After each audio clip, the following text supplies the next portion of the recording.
What's up, O'Brien Army? Come on, get into focus. Nope, that made it worse.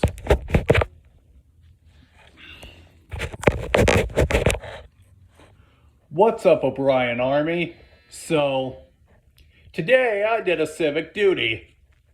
So, I was walking home from filming my previous video, and I was walking past a goat pen, like I always do when I come from that direction, and I heard some distressful goat noises. I didn't recognize that they were in distress at first because I thought like it was just regular goat noises. And then it just dawned on me, those aren't the noises those goats usually make.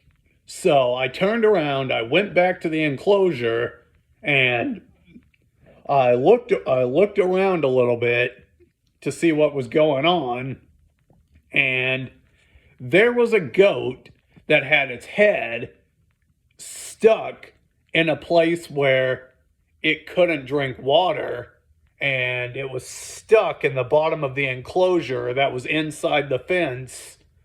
There was like a fence, and then further back there was like an enclosure sort of thing where the goats would go to get shade, and it had its head stuck in a little hole towards the bottom. It was making all sorts of distress noises, frantically trying to get out of it. It couldn't. And the worst part is, it was really hot outside. Its head was in the sun, and it couldn't drink water because of where its head was stuck. There was no water close by that it could drink from. And I'm not sure how long it had its head stuck there before I got there. So I had two choices.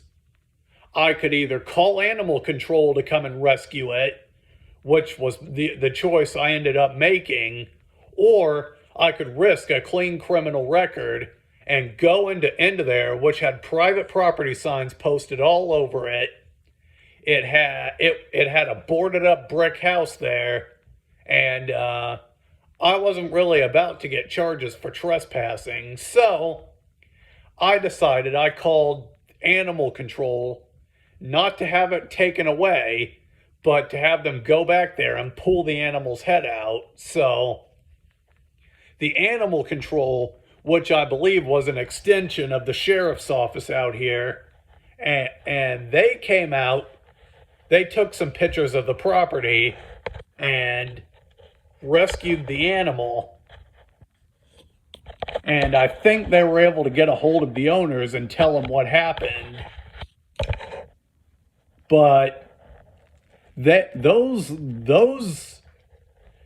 animal control officers that showed up ended up telling me, "Oh yeah, that goat would have died if it wasn't for your intervention." Yeah, because like I said, that goat's head was in the heat, and I think the rest of its body was in the heat too. So, and it couldn't drink water because of where it was stuck. So, if it wasn't for my intervention, that goat could have died. So, I made the right call. I'm proud of myself for what I've done. And that was my civic duty for the day. Like and subscribe, leave a comment, click the bell notifications, and I'll see you in the next one.